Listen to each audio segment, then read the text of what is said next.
Gratidão ao nosso Deus por estar aqui nesta noite. Quero desde já agradecer, primeiramente, ao nosso Deus que nos permite vivermos esse momento especial. Louvar a Deus pela vida do pastor Edilson, pastora Sabrina, juntamente com a igreja aqui, todo o corpo de ministério. Os irmãos aqui abençoados. Não conhecia essa filial ainda, mas aprove a Deus nos dar essa oportunidade. Estou aqui também com a minha esposa. Estamos juntos aí já há 31 anos, irmãos, juntos. Começamos a namorar com 16 anos. Estou com 47, então 31 anos juntos. Nos conhecemos bem novinhos ali.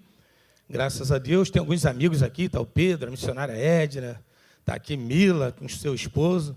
Louvamos a Deus por esses amigos que Deus tem nos colocado aí, no nosso caminho. Graças a Deus. Pastor Edilson, a gente se conhece, a Sabrina desde... Bom, aqui, fazendo bagunça, beliscando os irmãos na igreja. Muitos anos já que a gente se conhece. Que Deus possa, pastor Edilson, abençoar seu ministério aqui. Que essa igreja possa continuar crescendo. Que esse culto possa continuar sendo uma bênção. E é muito bom, irmãos, quando nós entramos na casa de Deus e já sentimos a presença de Deus no ambiente. E eu gostaria só de falar para a igreja uma coisa. O culto, ele é relacionamento. Preste atenção nisso aqui, irmãos. Relacionamento. Eu sei que nós estamos aqui numa quinta-feira da vitória. Você tem buscado milagres, tem pedido a Deus para operar milagres na sua vida, seja de saúde, libertação.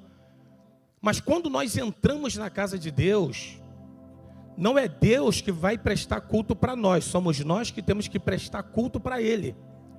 Se eu perguntar aqui quem tem problema, todos vão levantar as mãos aqui e vão dizer, cada um tem um problema em uma área específica.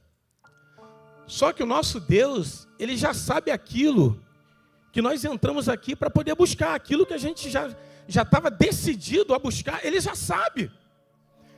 Mas às vezes, irmãos, nós como seres humanos, nós temos a tendência o quê? Só de pedir. A demanda é muito grande. Então, se nós não tomarmos cuidado, nós entramos na casa do Senhor apenas para pedir e esquecemos de adorar aquele que está sentado no trono de glória. Então, eu gostaria que você levantasse a tua mão, irmãos, e adorasse a Ele nessa noite aqui, porque através da tua oração, aquilo que você precisa e o que você necessita, Ele vai te dar aqui nessa noite. Você crê? Se você crê, levanta a tua mão mais alta aí, meu irmão, e dá um brado de glória no nome de Jesus. Oh, aleluia. Abra sua Bíblia, irmãos, livro de Atos dos Apóstolos, capítulo 27. Nós vamos ler alguns versículos aqui. Atos dos Apóstolos, capítulo 27.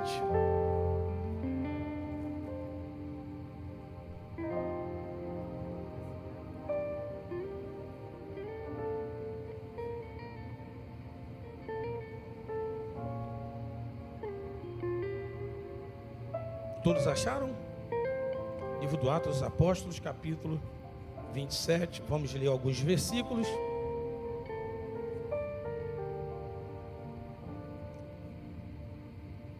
Diz assim a palavra de Deus: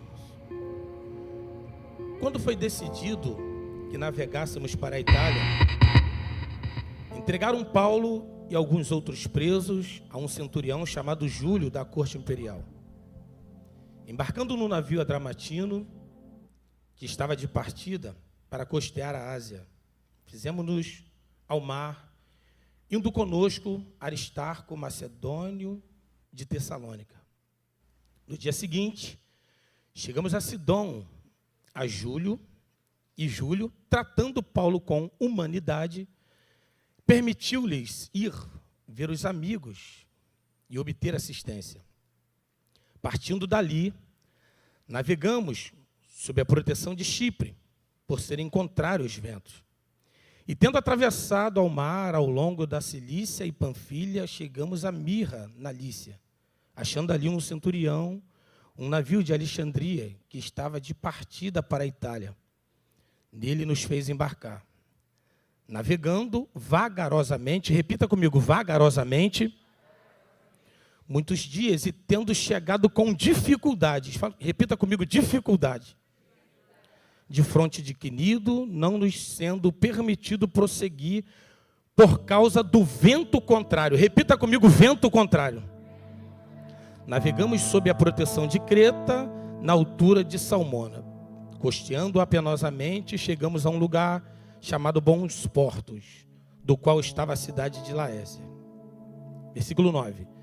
Depois de muito tempo tendo se tornado a navegação perigosa, repita comigo, perigosa, e já passado o tempo do dia do jejum, admoestava-os Paulo, dizendo-lhes, senhores, vejo que a viagem vai ser trabalhosa, repita, trabalhosa, com dano, repita, com dano, e muito prejuízo, repita, muito prejuízo, não só da carga e do navio, mas também da nossa vida. Mas o centurião dava mais crédito ao piloto e ao mestre do navio do que ao que Paulo dizia. Versículo 14. Entretanto, não muito depois, desencadeou-se do lado da ilha um tufão de vento chamado Euro-Aquilão, e sendo o navio arrastado com violência, sem poder resistir ao vento, cessamos a manobra e nós fomos deixando levar. Versículo 20. E não aparecendo, havia já alguns dias, nem sol, nem estrelas, caindo sobre nós grande tempestade. Dissipou-se, afinal, toda a esperança de salvamento. Havendo todos estado muito tempo sem comer, Paulo, pondo-se em pé no meio deles, disse, senhores, na verdade era preciso terem me atendido e não partir de Creta para evitar este dano e perda. Mas já agora vos aconselho bom ânimo, porque nenhuma vida se perderá dentre vós, mas somente o navio, porque esta mesma noite o anjo de Deus, de quem eu sirvo, de quem eu sou, esteve comigo, dizendo, Paulo, não temas, é preciso que compareças perante César, e eis que Deus, por sua graça, te deu todos quantos navegam contigo. E você diz, amém, glória a Deus, aleluias. Meus irmãos, nós estamos diante de um texto, livro do Atos dos Apóstolos. Quando nós lemos essa narrativa, nós vamos compreender que dentro desse texto tem alguns personagens. Apóstolo Paulo, temos os soldados, temos alguns oficiais, temos os presos. E havia nessa embarcação um total de 276 pessoas, contando com Paulo. E os irmãos sabem bem a história de Paulo, que era Saulo, um homem impiedoso, que perseguia os cristãos, mandava apedrejar, mandava matar. Tamanho era a crueldade de Paulo que a sua reputação corria no meio do povo, e todos temiam Saulo, que depois se tornou Paulo. Quando falava em Saulo, o povo corria. Ele mandava apedrejar, tinha cartas dos sacerdotes para perseguir os cristãos, matar. A Bíblia vai dizer que ele respirava a ameaça. Quando ele tem um encontro com Jesus a caminho de Damasco, ele cai cego. Jesus vai dizer, Saulo, Saulo, por que me persegues? Observe-se que ele perseguia a igreja, mas quando Jesus chega para ele, fala, por que me persegues? Porque quem persegue a Jesus está perseguindo a igreja. E eu não sei se você entrou aqui nessa noite e você tem sofrido a afronta do diabo, mas eu gostaria de dizer já para você nessa quinta da vitória, Quem está se levantando contra você, está se levantando contra o próprio Jesus. E não tem ninguém na história da humanidade que se levantou contra o nosso Deus e ficou de pé. Então eu já gostaria de profetizar aqui, nesta noite, todos os teus inimigos que estão levantando contra você, contra a tua casa, contra a tua família, vai cair por terra na autoridade do nome de Jesus. E nós observamos que quando ele tem um encontro com Jesus, Saulo, ele cai cego. Jesus ele vai revelar para Ananias, vai lá numa rua chamada direita, na casa de Judas, um homem, Saulo de Tarso, ele dá a direção, vai lá, impõe a mão sobre ele, para ele ser curado. Ananias, irmão, quando olha assim, Deus, Saulo, esse que apedreja, que participou da morte de Estevão e que persegue os cristãos, eu ir lá falar com ele, é você. Porque Ananias estava vendo ainda a reputação de Paulo, da covardia. Estava olhando o passado de Paulo, mas Deus já estava enxergando Paulo lá na frente como um grande evangelista. Ananias estava vendo defeito, Ananias estava vendo perversidade, mas Deus já estava vendo um grande evangelista se levantar ali. Meu irmão e minha irmã, se Deus deu jeito na vida de Saulo, eu não sei qual é a campanha que você está fazendo de libertação, eu não sei se é para a vida do teu filho, eu não sei se é para a sua filha, eu não sei se é para o seu neto que está com o coração duro, eu não sei se é para o seu esposo ou alguém da sua família, para o seu tio, para a sua tia, mas se Deus deu jeito na vida de Saulo, Ele vai dar jeito nessa vida e vai salvar e vai libertar, e muito em breve Ele vai estar entrando aqui para pregar a palavra de Deus. Se você crê nessa palavra, levanta a tua mão aí, meu irmão, e dá o melhor glória que você puder nessa noite. Alá, chubianda cheia. Oh, aleluias. E agora Saulo se torna Paulo, e de perseguidor ele agora passa a ser perseguido. E a gente vai entrar no texto aqui. Ele começa a pregar o evangelho. Paulo escreveu quase a metade do Novo Testamento. Ele começa a pregar com autoridade. E ele começa a sofrer perseguição. Tentaram espancar Paulo, apedrejar ele. Quando você vai lá em Atos 23, você vai ver isso. Mais de 40 homens se levantam contra a vida dele.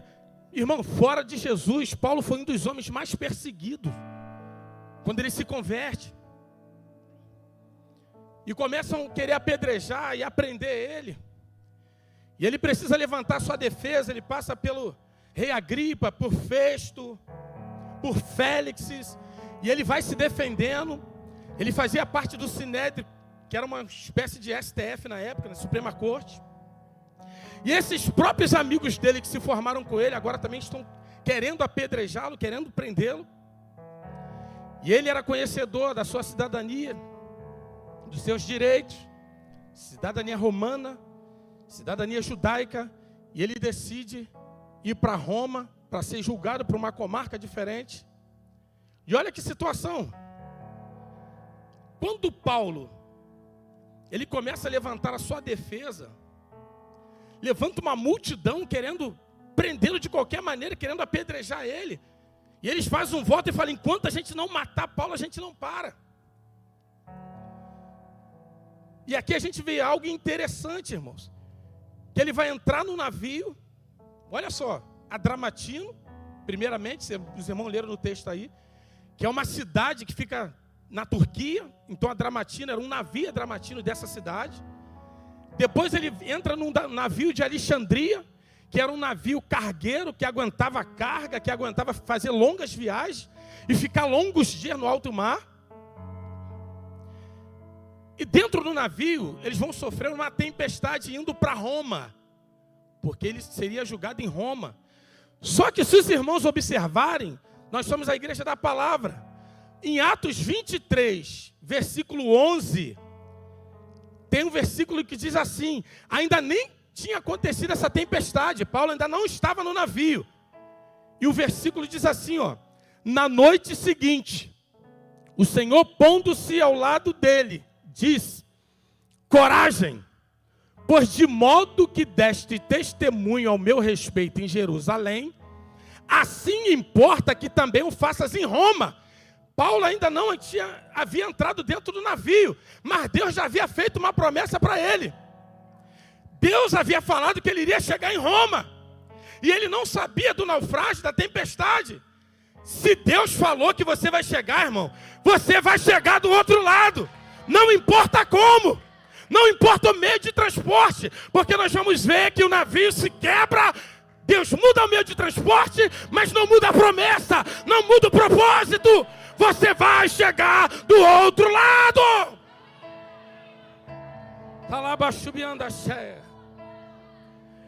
E ele entra no navio. Por isso, irmãos, que o texto aqui, eu mandei vocês repetir aquelas frases. Porque Deus prometeu, não prometeu? Sim ou não, irmão? Deus prometeu. Mas não é porque Deus prometeu que não vai ter perda, que não vai ter dificuldade, que não vai ter prejuízo, que não vai ter vento contrário. Ah, meu Deus do céu! Não quer dizer que Deus prometeu que você vai chegar rápido, porque aqui está dizendo que a viagem era perigosa e era devagar, lenta. O fato de você estar lento não significa que você não vai chegar, porque faz parte do processo, meu irmão. Oh, meu Deus, eu estou sentindo a graça de Deus aqui. Eu estou vendo crentes aqui, irmãos, atravessando aqui. Ah, meu Deus do céu. Oh, meu Deus, levanta a tua mão aí para receber, meu irmão. Você vai chegar do outro lado. Você vai cumprir o propósito que Deus estabeleceu na tua vida. Oh, aleluia. Pode ter prejuízo, pode ter dano, pode estar devagar, pode ser vagarosa, meu Deus do céu. Mas você vai chegar do outro lado. Quem tem promessa de Deus aqui, levanta a mão, irmãos. Isso, tem promessa de Deus, então fica firme, meu irmão. Pode estar devagar, pode estar lento, pode ter prejuízo, mas você vai chegar do outro lado, porque Deus, Ele promete. Mas Ele não vai falar para você o processo que você vai passar. Porque se talvez Deus revelar o processo que você vai passar no meio da jornada, no meio da viagem, você desiste. Você para no meio do caminho. Deus, Ele conhece nosso coração. Então Ele não mostra. Mas o fato dele não mostrar não quer dizer que Ele não vai estar contigo na tempestade no meio do navio. Pode afundar o barco, meu irmão. Pode quebrar o meio de transporte, mas você vai chegar do outro lado. E Paulo, ele entra nessa embarcação. Mas olha que coisa interessante. Paulo é um dos prisioneiros que está aqui dentro. E de prisioneiro, ele vai se tornar um líder dessa embarcação. Porque aqui havia pessoas estudadas, pessoas com diplomas, oficiais que conheciam bem de barco, de navio, de embarcação, de vento, de bússola. Haviam 276 pessoas dentro desse navio, entre presos, soldados, capitães, tenentes, sargentos, marinheiros. E quando começa a tempestade, Paulo havia avisado: senhores, é melhor a gente segurar aqui, porque a viagem, ela vai ter dano, vai ter prejuízo. É melhor a gente segurar. Mas o capitão, que era experiente na navegação, ele desfaz de Paulo. Irmãos, você nunca pode desfazer de alguém que está cheio da autoridade de Deus. Você pode ter 3 diplomas, 4 diplomas colados na parede, PhD, mestrado. Ah, meu irmão, mas o diabo não tem medo de diploma, não. Agora uma pessoa com o joelho no chão, com intimidade com Deus, ele tem. E ele tem que bater em retirada, meu irmão. E dentro dessa embarcação tinha tenentes, capitães, sargentos, marinheiros, homens experimentados em altas navegações de vários dias. Mas quando vem a tempestade, eles entram em desespero. A Bíblia vai dizer que a esperança foge. Toda a experiência que eles tinham não serviu para nada nesse momento. E aí nós vamos ver um homem com intimidade com Deus, que entrou nesse navio na condição de preso. Júlio, que era o centurião, deixou Paulo sem bola na perna, aquela bola de ferro. Todos os presos tinham essa bola na perna, mas Paulo não, mas ele conhecia a história de Paulo. E quando chega dentro dessa embarcação, Paulo falou: senhores, eu avisei. E é complicado, irmãos, quando você confia mais na força do teu braço, na tua experiência, do que no que o profeta está falando contigo. Às vezes Deus está usando, irmãos, o pastor para te dar uma orientação. Minha filha, esse rapaz, essa menina, meu filho, cuidado com essas companhias, cuidado. E aí não, você já acha que sabe tudo. Não, eu já sei de tudo, eu tenho experiência. E aí você ignora a palavra, o conselho do líder, seja do líder de departamento, do pastor, de uma irmã de oração. E você ignora e daqui a pouco você entra num vento. Eles entraram numa ventania, numa tempestade, porque não ouviram a palavra do profeta, que estava ligado com Deus o tempo inteiro. Mas é interessante, irmãos, que no meio da tempestade, olha o que ele vai dizer. No meio da tempestade, a água entrando no navio, já estava tudo escuro, o céu enegrece, a neblina desce, eles não enxergam mais nada, o navio se quebrando, a água entrando. Irmãos, imagine isso no alto mar, e sem você enxergar nada, porque naquela época, eles se guiavam pela lua, pelas estrelas, né, pela claridade, e quebrou, a esperança foi embora. Aí de repente,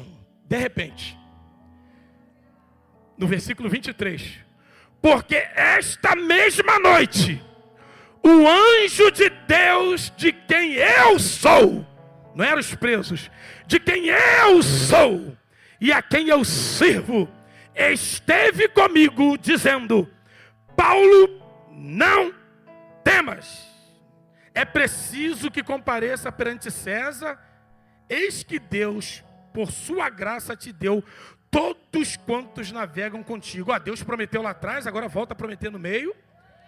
E aí a gente pula para o 34.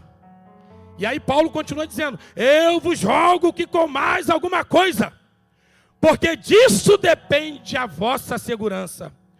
Aí agora que essa parte aqui é bonita, irmão. No meio da tempestade, o pessoal desesperado, a água entrando já no meio do navio. E aí Paulo vai dizer: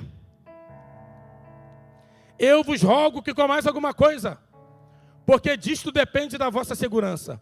Pois nenhum de vós perderá nem mesmo um fio de cabelo.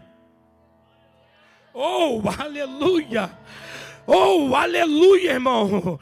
Deus apareceu no meio da tempestade, em um alto mar, onde não havia nada, casa, cidade, luz. Eu quero profetizar na tua vida que Deus, Ele vai aparecer no meio dessa tormenta, no meio dessa tempestade.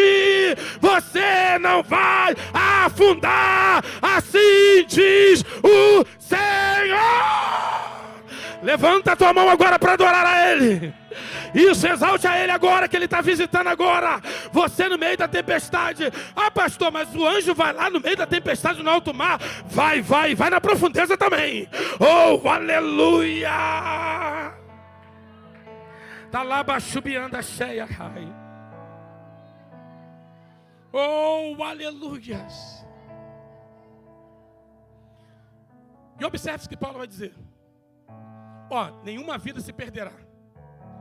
Deus, Ele coloca todas essas pessoas sob a tutela de Paulo, é a responsabilidade de Paulo. Ele diz, o navio vai se quebrar, mas nenhuma vida se perderá. Irmãos, no meio do alto mar, tudo escuro.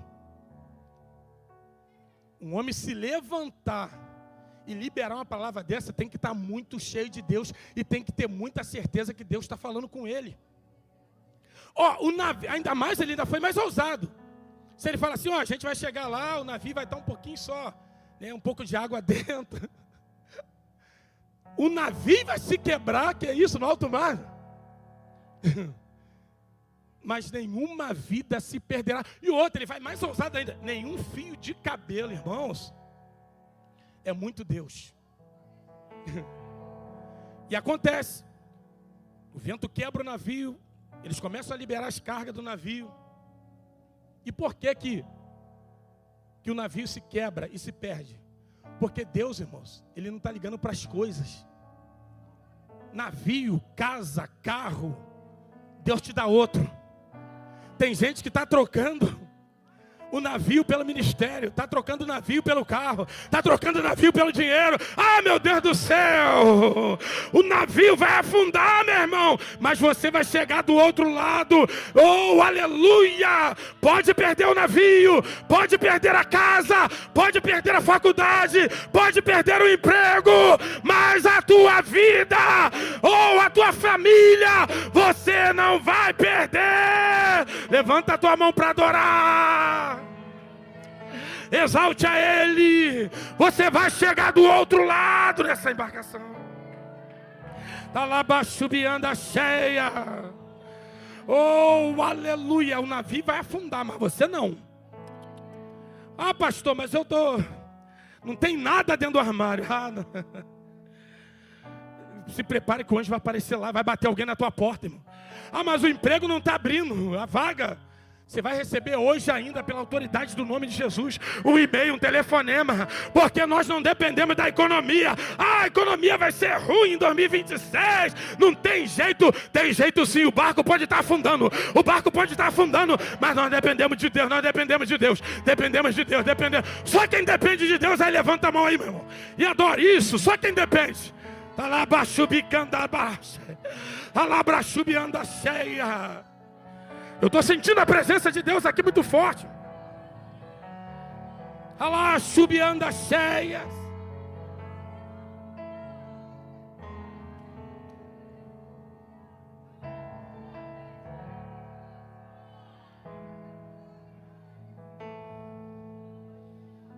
O navio se quebra.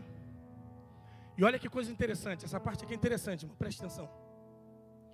Ali tinha soldados que estavam tomando conta de uns presos. Inclusive Paulo era preso também, um dos presos.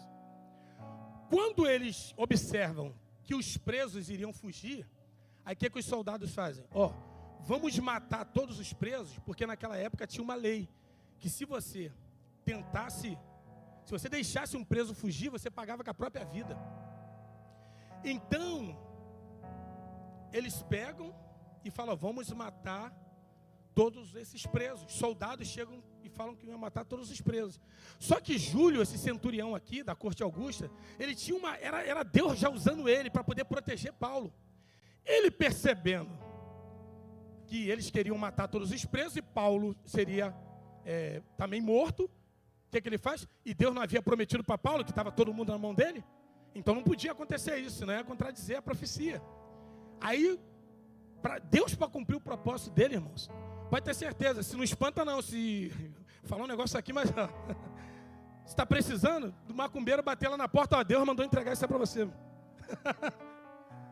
Deus, ele usa quem quer. Então, ele chega e fala, olha só, vamos fazer o seguinte, a gente não vai matar ninguém não. Pula todo mundo, porque o navio encalhou, né, num banco de areia. Eles lançam ali as âncoras para poder estabilizar. Só que ainda faltava um pedaço para eles chegarem numa ilha. E aí ele vai dizer, vamos lançar todo mundo. Quem souber nadar, vai a nado. E quem não souber, segura nos destroços, nas tábuas, no resto, no que sobrou do navio. Porque o navio afundou com a carga. Irmãos, agora vamos lá. A Bíblia não diz como que Paulo chegou do outro lado. Mas um homem que sofreu 3 naufrágios, eu acredito que ele sabia nadar. Que aqui já era o 4º. Né? Então eu acredito que ele foi a nado. Mas olha que coisa interessante. No meio do caos, da tempestade, da luta, do navio quebrando, aí talvez a gente vai dizer assim, poxa, e os que não sabiam nadar, como é que sobreviveu? Aí Deus vai dizer, segurando os destroços aí, nas tábuas, no resto. Tem pessoa que está desprezando o resto, o pequeno. Mas talvez é o pequeno que vai te tirar dessa crise. Porque Deus, ele não precisa de muito para poder operar. Quando nós olhamos na Bíblia, nós vamos observar que Deus estava no cajado de Moisés, na moeda da viúva, no fio de escarlate. Ele estava nos 5 pães e 2 peixes. A matemática de Deus é diferente da matemática do homem. 5 pães e 2 peixes é igual a 7. Mas na multiplicação virou mais de 7 mil. Porque o nosso Deus, ele contradiz a lógica da matemática. Ele transforma água em vinho, contradizendo a ciência. Ele vai confundir hoje a mente do adversário teu aqui, meu irmão. O diabo vai ter que bater na tua frente e sair em retirada. Ele vai sair do teu caminho. Ele vai sumir da tua família. Porque Deus, Ele vai fazer o muito com aquele pouco que você tem. Ah, pastor, só sobrou 10 centavos. Se prepara para pagar o aluguel de 2.000. Porque o nosso Deus não tá lá, baixubiando. Oh, meu Deus, estou sentindo a presença de Deus aqui muito forte. Oh, aleluias, porque o nosso Deus não precisa de muito. Aos teus olhos, você está querendo muito, meu filho. Você está querendo muito para sair dessa situação. Você não está acreditando, a tua fé está pequena. Oh, meu Deus do céu, meu Deus do céu, você precisa aumentar o nível da tua fé, meu irmão, e saber que Deus, Ele pode fazer muito com pouco. Levanta a tua mão aí para adorar. Isso, adore. Alguns segundos para você adorar esse Deus. Isso, adore, adore, adore. Adore. Alabaxubianda cheia. Pastor, o meu negócio quebrou. Só sobrou uma panela. Se prepare para abrir um restaurante. Ah, o meu negócio, meu Deus do céu, Deus está mandando eu falar. Eu vou falar, posso falar? Eu vou falar. Oh, só sobrou um ventilador lá naquele lugar. Se prepara que um novo negócio está surgindo lá grande. Oh, aleluia! Mas pastor, na pensão lá, eu quebrei, parou tudo, perdi tudo. Ah, minha irmã, sobrou lá um fogãozinho de boca. Se prepare que Deus, Ele vai operar o milagre com o pouco que você tem. Adore a Ele.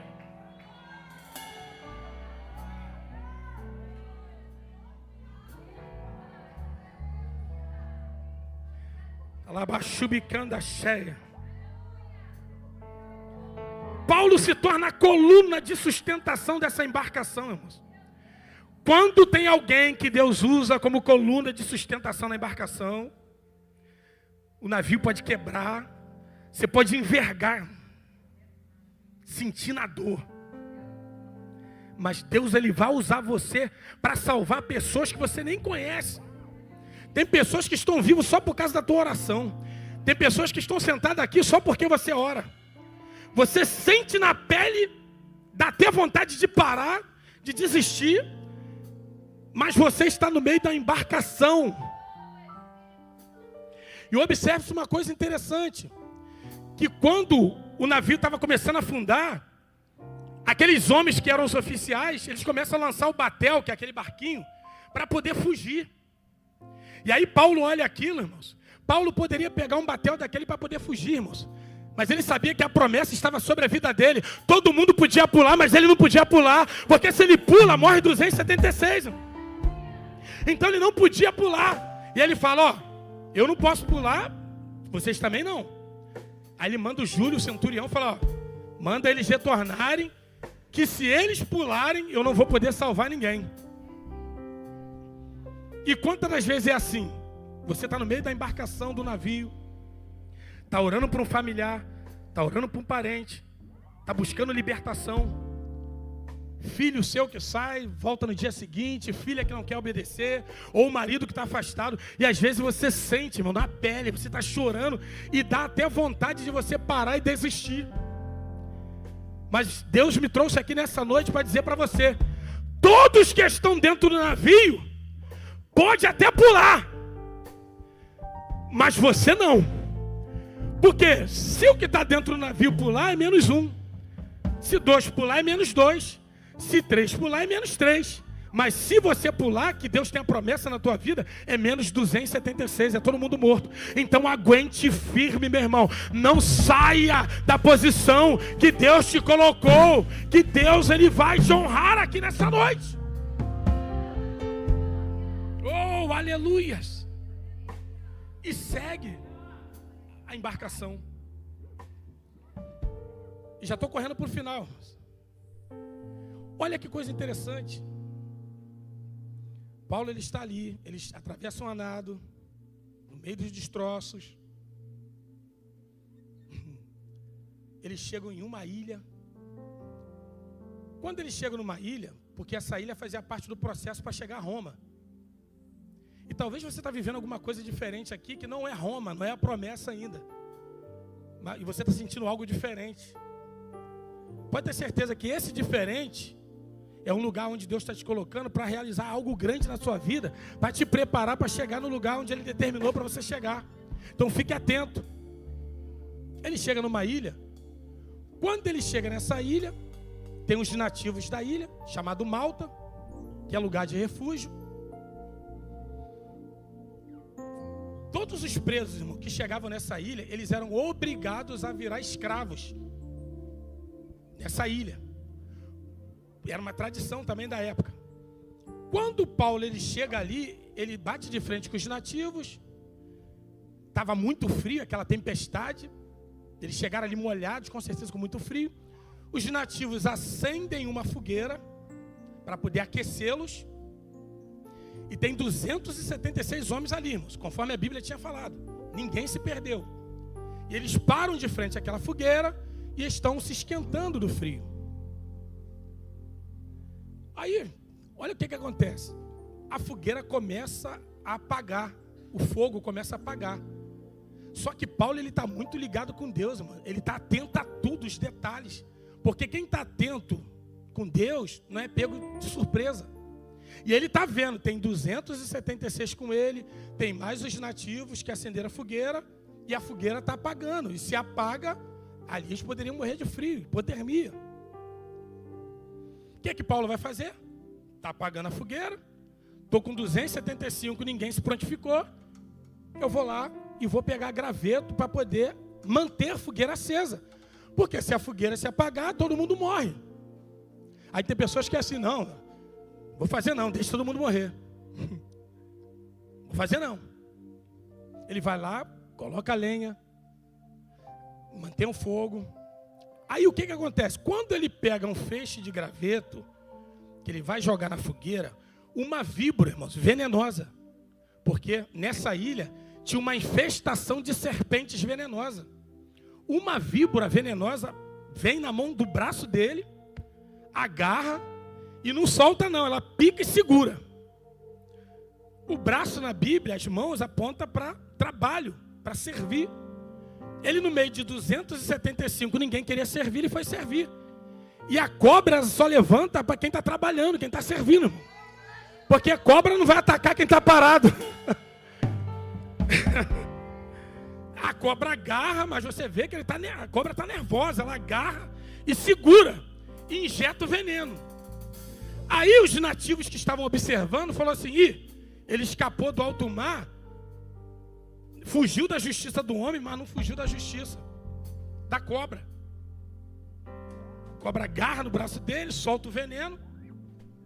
Irmãos, e aplicando aqui, dentro desse ponto da cobra, quando ela agarra nas mãos do braço de Paulo, a cobra simboliza o demônio, né?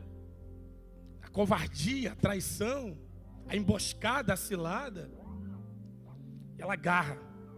E tem lutas que vêm sobre a tua vida, que parece que ela agarrou e não quer sair. Foi o que o pastor estava falando aqui. Ela agarrou ali e não quer sair. Não quer sair, ela trava ali igual essa cobra.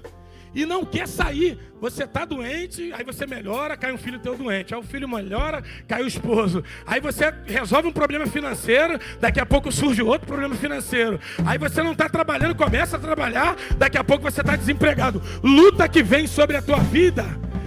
E provações que não quer sair, mas eu quero ministrar agora sobre a tua vida. Essa luta, essa prova que está te incomodando há anos, Deus, Ele vai trabalhar a teu favor nessa noite. Você pode até passar outro tipo de prova, mas essa luta, essa prova, você não vai passar mais, porque Deus, Ele está enviando um exército de anjos a teu favor. 1000 cairão ao teu lado, 10.000 à tua direita, mas tu não serás atingido. Ele quebra o arco e corta a lança e queima os carros no fogo. Sabe o que significa? Ele quebra o arco. Toda vez que um arqueiro precisa atingir alguém, ele vai pegar o arco para lançar a flecha. Toda vez que o diabo tentar lançar um dardo inflamado contra a tua vida, Deus envia o anjo e quebra o arco.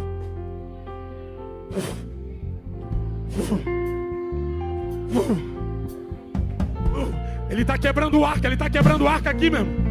E quando ele quebra o arco, a flecha da calúnia, a flecha da fofoca, a flecha da enfermidade, a flecha da depressão, a flecha da opressão não vai atingir você. Levanta a tua mão para adorar a Ele. Levanta a tua mão para adorar a Ele, meu irmão. Ele quebra o arco, ele corta a lança.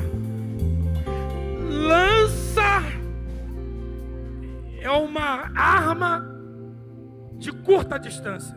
Lança é utilizada entre dois soldados para um ferir o outro.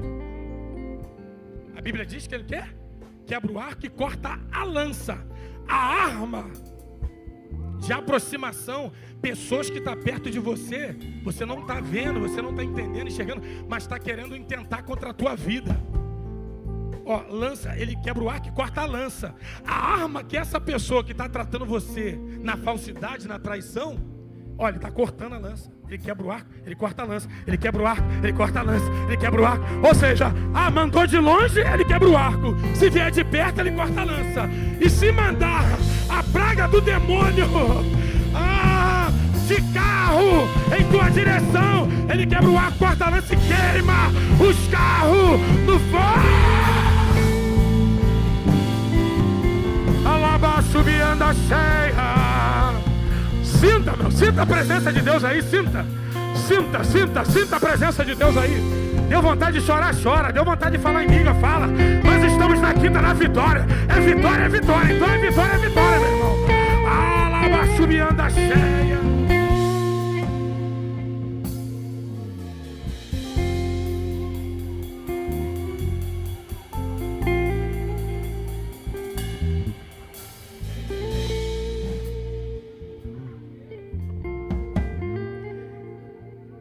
Oh, aleluia. A cobra, ela fez tudo certo. Tudo. Ela se escondeu no graveto. Quando Paulo vai pegar, ela pega, pica na mão de Paulo. Ela só errou numa coisa, e foi crucial. De 276 homens, ela vai escolher logo quem para picar, irmãos.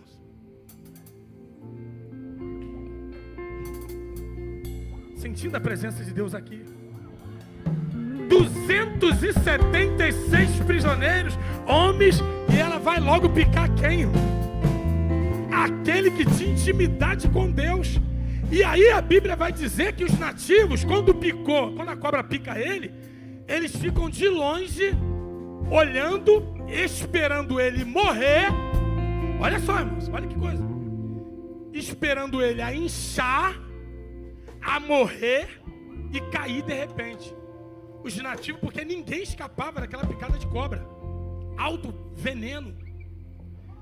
Quando a cobra pica ele, os nativos, ele vai inchar, ele vai cair e ele vai morrer. Tá igual pessoas que estão querendo ver tua queda, irmãos. Tá esperando, tá seco na cadeira, vendo, não, vai cair agora. Ah não, nem agora não. Aí Deus vai lá e manda hoje. E agora ela para. Perdeu o emprego? Agora ela para. Aí o diabo achando que você vai parar. Aí daqui a pouco o diabo chega e o anjo levanta a tua cabeça. O diabo vai ficar seco, irmão, querendo ver a tua queda. Você não vai inchar, você não vai morrer, você não vai parar. Pode vir o capeta que for, você não vai parar, meu irmão. Você não vai desistir. Alabacanda, subianda cheia. Oh, aleluia! Porque Paulo, irmãos, para finalizar, por que, irmãos, que Paulo não morreu nesse naufrágio?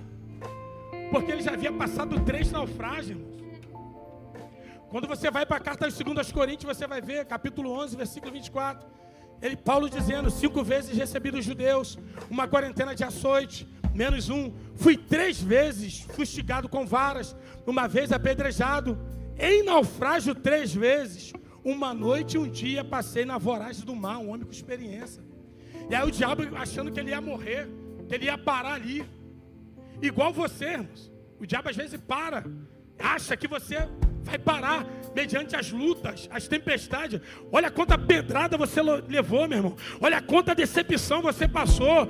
Pessoas que morreram, que estavam perto de você. Você chegou a ficar entubado no hospital cheio de aparelho. Você passou por cada situação e você não morreu. Se você não morreu até agora, você não vai morrer, você não vai parar, porque Deus é com você.